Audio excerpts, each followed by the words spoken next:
what you gonna do when Big Papa come for you? Well, first thing gave him rhymes, because a lot of them wasn't MCs. We did the album called Conspiracy. We put it out. Conspiracy went gold, and we made our name in the streets. Players, rap it if you love hip-hop. Ladies, rub it if you love Big Papa.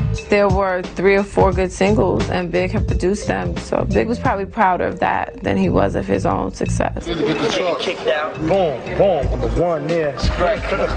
He was definitely thinking ahead to doing something with his life beyond just being a rapper. Big being around Puff enough gave Big the drive to wanting to become an entrepreneur, wanting to become an owner of a label, owner of a business and stuff like that. He was always asking me about like the fundamentals of being an A&R executive. It becomes real clear once you're in the business where the money is.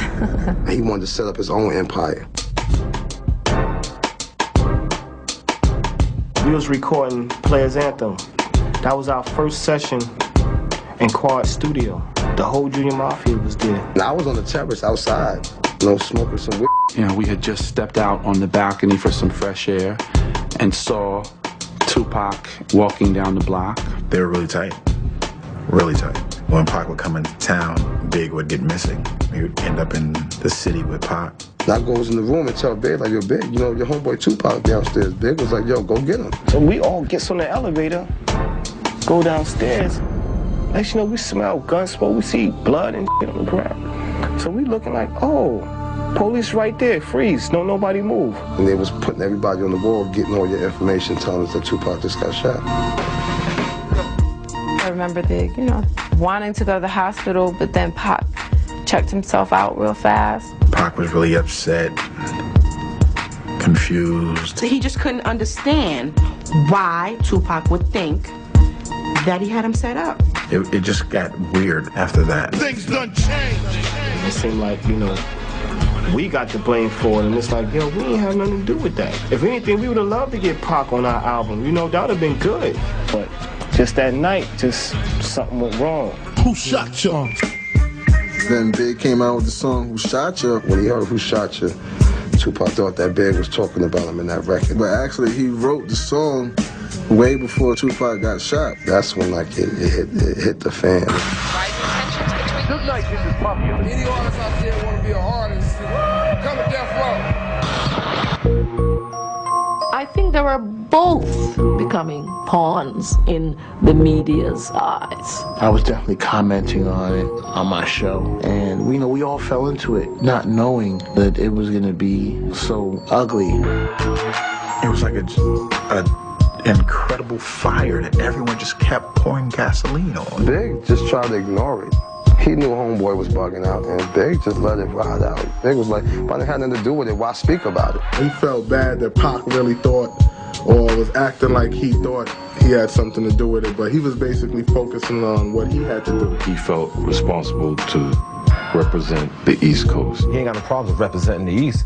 All right, but I don't want to represent the East Coast dissing somebody. It just started getting crazy. Everyone traveling with more security when they come to the East, with more security when they go to the West. And no one knew how to stop it. Last night, West Coast rapper Tupac Shakur shot 4 times on his way to a nightclub. It was Sunday, September 7th, that Tupac was shot. And he died Friday, September 13th. And it was a week after that Big had his car accident. I was driving. It was raining that day. I was turning the corner and it was slippery outside. And when I turned to go around the circle, the car just slid from the water. The car went over some embankment. Big was in the front seat and messed up his leg for like 8 months. A lot of people was questioning the fact, my God, Tupac passed away, you had such a freak accident. That accident was a wake-up call. He thought about the future. Hey, I could have died. And when he was flat on his back, he had time to really reflect on the direction that his life was going in. He just started doing things, more positive things, more family things. Faith had called me and told me that she was heading for the hospital. They had a brief reconciliation, and CJ was conceived. For him to have a child with Faith, that made him very happy. This time he wanted a son, and this time he got a son.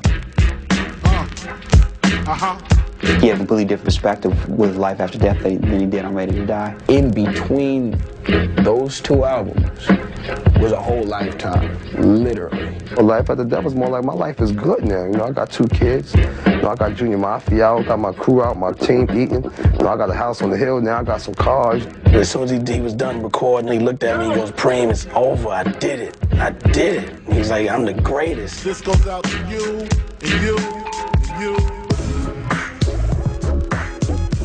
When he went to California, he really wanted to put to rest all of the bullshit, sensationalized East-West type of stories. He was out there promoting the album. Right away I panicked because, gosh, California, you know, that's not such a nice place for my son to be. People might resent my son because Tupac is gone. They may feel that he's out to take over Tupac's, you know, place. He was going to the radio stations and he was doing interviews just like dispelling all of that. Going back to Cali, strictly for the weather, women, and the... He liked everything about LA. That was the happiest time I think I ever saw Big in my life. And he's literally by poolside at the Four Seasons in a cabana, you know, smoking weed and drinking lemonade. He really wanted to be able to enjoy his success now that he was making money, now that he was finally doing exactly what it is he wanted to do with his life. Not even a day later, he was murdered. Pop asked him, like, "Yo, you've been working. You want to go hang out? You know, so it's a party going on." And Big was like, "I think I deserve to go get a drink." The party was lovely, man. They played Hypnotize about 10 times in there. That was the first time he had heard the song out, and people was loving it. You thought we was in New York the way they were showing Big love out there. He was feeling that. We left the club real happy. We had just literally pulled out the parking lot. I was right behind Big, and Damien was on the side of me. I had mushed him. I was like, "Yeah, boy, you back." And he had just like, did like that, and he had looked back and he was smiling, like, you know what I'm saying? He was just laughing like, "Yeah," you know what I'm saying? And then, like 2 seconds later, we heard the shots. The car just rolled up on the side with a dude in there by himself and just started shooting holes on Big door. You know, I jumped out the car searching myself to see if I'm shot. But you know, the only one that hit was Big. Yeah, I had to call his mother from that damn hospital, man. That was crazy. I picked up the phone and I heard a man crying.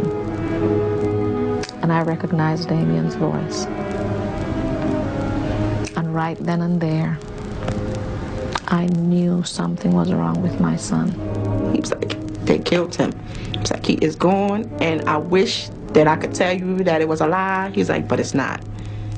Last Sunday morning, just shortly after midnight, the individual, Notorious B.I.G, was shot and pronounced dead. Hubert was coming down the block, and I don't even think Hubert heard it yet. I said, "Chris got killed." He was like, "Oh, shit." We went back to St. Peter Claver, and we just both sat there, you know. And one thing I said to Mike that morning was, you know, the whole world, nobody knows how we feel right now. Because we really lost just not Biggie, you know. We really lost Chris. I know a mother has lost her best friend in the world. And 2 beautiful children have lost their father. It was just like, you know, a piece of everybody was gone. March 9th, 1997 was the day that Brooklyn died.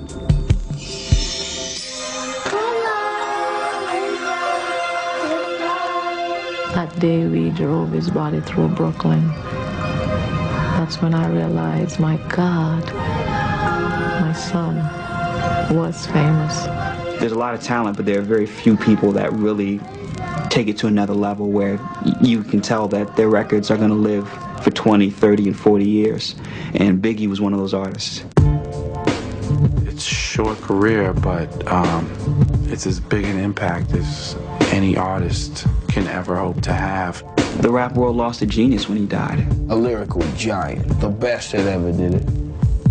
He told me about the music game, like, "Yo, just rap about what you do, rap about what you hear, rap about what you live." Like I said, people always want to know the truth. Yeah, he said he was gonna be big forever. He was never gonna be down to our size. He'll always be our Big Papa, always. If he was here, just to hear him, just like, you know, I wouldn't even have to hear the rest of the lyrics. It's like, yeah, that's enough. I'm set for the whole day.